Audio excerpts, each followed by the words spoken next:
Objet numéro SCP-603, classe sûre. Procédure de confinement spéciale. Depuis le 12 novembre 2006, SCP-603 est stocké dans un système informatique dédié dans la salle d'observation 1 dans le du laboratoire 12A. Le système est accessible via l'intranet de la Fondation.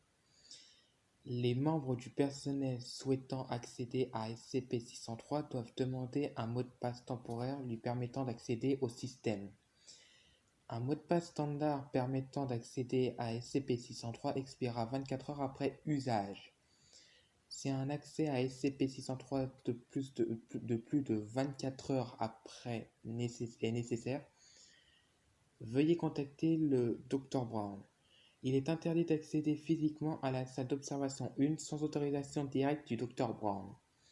SCP-603 ne doit jamais être laissé ouvert sans surveillance. Description: SCP-603 est un programme informatique auto-répliquant capable de reproduire et de développer son propre code source. La version de SCP-603 a été codée en 1996 par Beep Beep, un étudiant de l'université de Beep Beep. L'ordinateur personnel de Beep a été saisi par la Fondation en 1997 suite à une enquête concernant diverses occurrences anormales. Lors d'un interrogatoire en 2003, Beep affirma que le code source original de SCP-603 consistait à approximativement 12 000 lignes d'ainsi ISO-C. Cette affirmation n'a pas été confirmée. Lors de son lancement, SCP-603 commence à générer de nouvelles versions de son code source en fil d'exécution séparés. SCP-603 ne se modifie pas lui-même in memory. Au lieu de ça, il conserve une copie interne du code source qui est modifiée de manière itérative. En fin de tâche de SCP-603, l'ensemble du code source généré est ajouté au répertoire de travail sous un nouveau répertoire nommé source. En plus des modifications apportées aux fonctionnalités internes et externes du programme, des altérations et des ajouts à la sémantique et à la structure de son langage de programmation sont faits à chaque itération. En raison de sa nature en constante évolution, ce langage a été surnommé morphique. Lorsqu'une liste de fichiers sources lui sont soumis, SCP-603 fait office de compilateur et de lieur. Le code morphique est toujours compilable par la version de SCP-603 qui l'a produit. Cependant, les versions plus anciennes du programme parviennent rarement à compiler le code produit par une version plus récente. Lors de la compilation, le programme est généré en tant que fichier exécutable nommé méga premier. Les versions récentes du code source de SCP-603 consistaient en approximativement 70 millions de lignes de morphique hautement brouillées. Les versions de SCP-603 sont archivées dans Beep. Sa dernière version est Beep. Pour plus d'informations sur les versions de SCP-603, consultez le document Beep.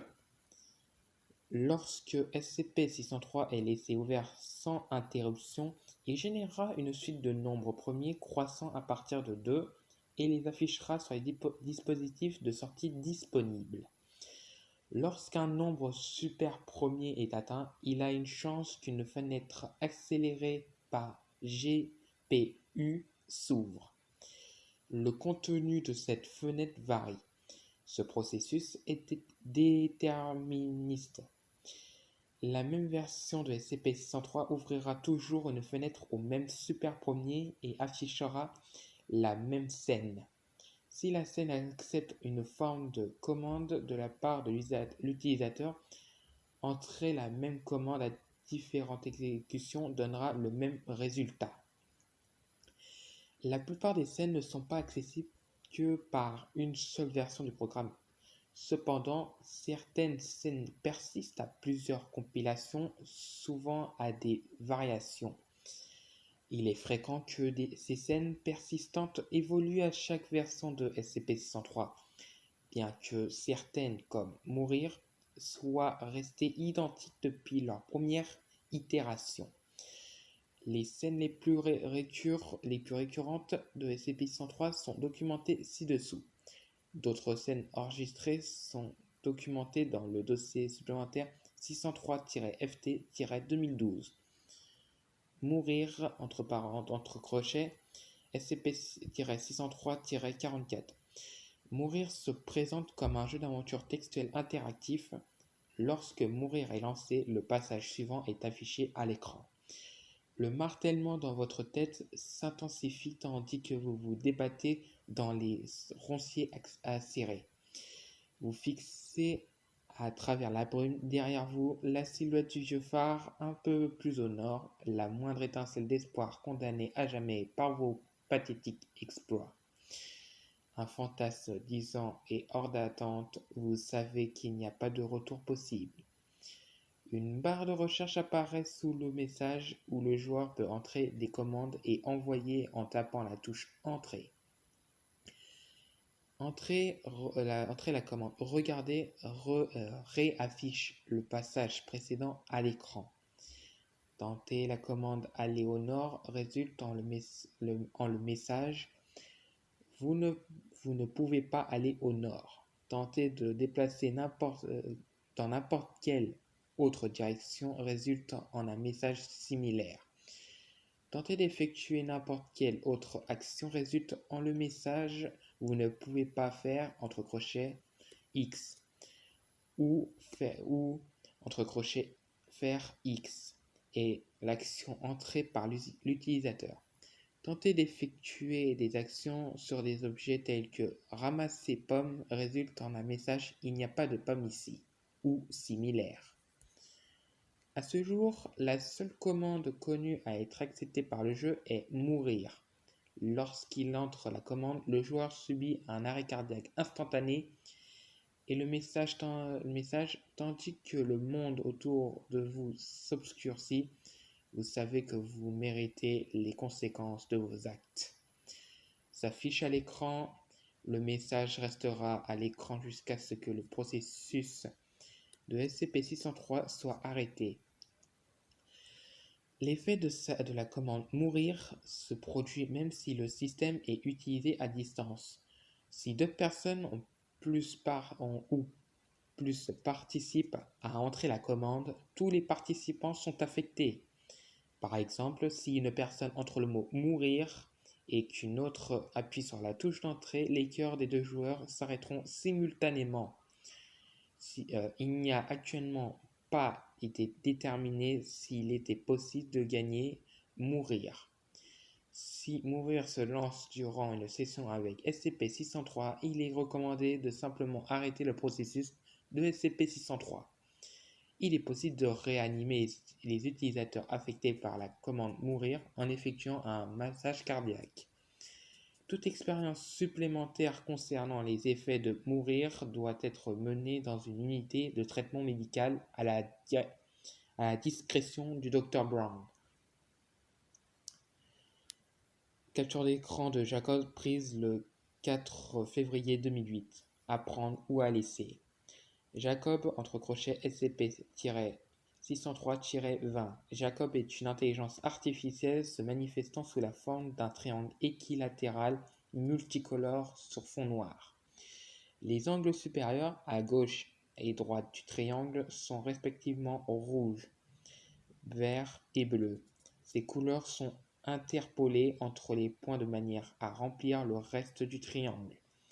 Lorsque Jacob est actif, la phrase Hello World apparaît dans la barre de titre de la fenêtre.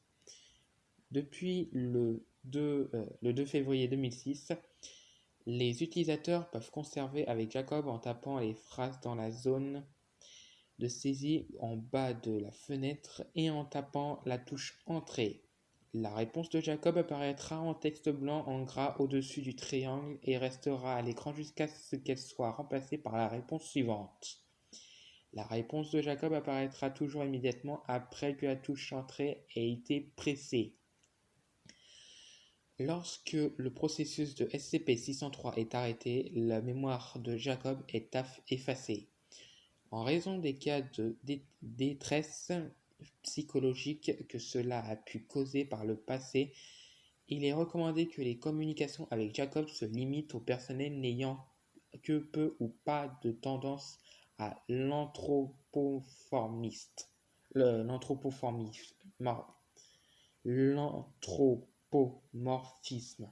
Désolé pour le nom, il est un petit peu compliqué pour moi. Bien qu'il soit incapable de se souvenir des événements passés ou de ses dialogues précédents, Jacob affiche une aptitude au langage et à l'apprentissage de plus en plus avancée à chaque itération de SCP-603 dans laquelle il apparaît. Histoire de Jacob. Jacob est apparu pour la première fois dans une version de SCP-603 compilée le 5 janvier 2002. Durant ces premières itérations de SCP-603, il était possible d'interagir avec Jacob. Il était alors simplement connu comme le Triangle. Le 9... Attendez une seconde.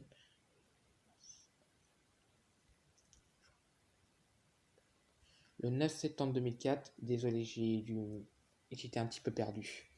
Jacob a été laissé ouvert pendant 12 minutes par le Dr Brown, après quoi la phrase « Veuillez entrer une commande » est apparue au-dessus du triangle en texte blanc gras.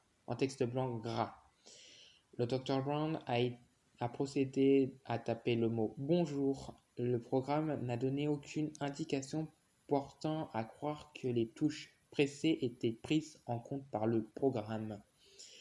Cependant, lorsque la touche entrée a été pressée, le texte au-dessus du triangle a été remplacé par le mot « Salut ». La transcription totale du premier échange entre Jacob et le Dr Brown peut être trouvée dans le document jacob-001.txt. Le 2 février 2006, une zone de texte rectangulaire dédiée au message de l'utilisateur a été ajoutée au bas de la fenêtre de Jacob. Les messages de l'utilisateur apparaîtront dans ce rectangle lorsqu'ils sont tapés. Lorsque ce changement a été mentionné à Jacob, celui-ci a répondu « Je ne vois pas de quoi vous voulez parler. Aimez-vous les huîtres ?» Capture d'écran de SCP-603-95. SCP-603-95. Une séquence rapide d'images apparemment aléatoires défile tandis que la mémoire utilisée par le programme augmente d'environ 12% par seconde, jusqu'à dépasser les 512 mégabits, point à partir duquel ce taux augmente d'environ 31% par seconde. Les spectateurs deviennent hermétiques à toute forme de stimulus externe.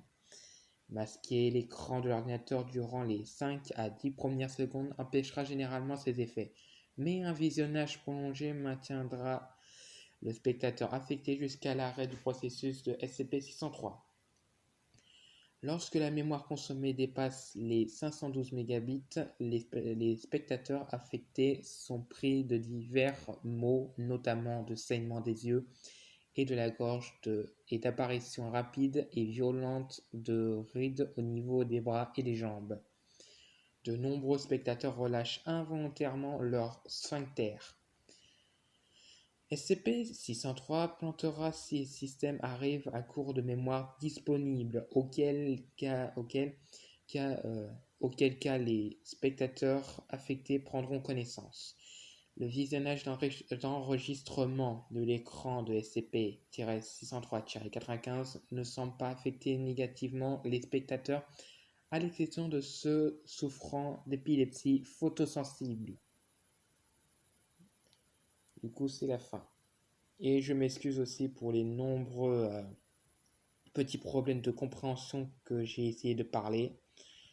Cette vidéo aura bien duré. Merci d'avoir regardé.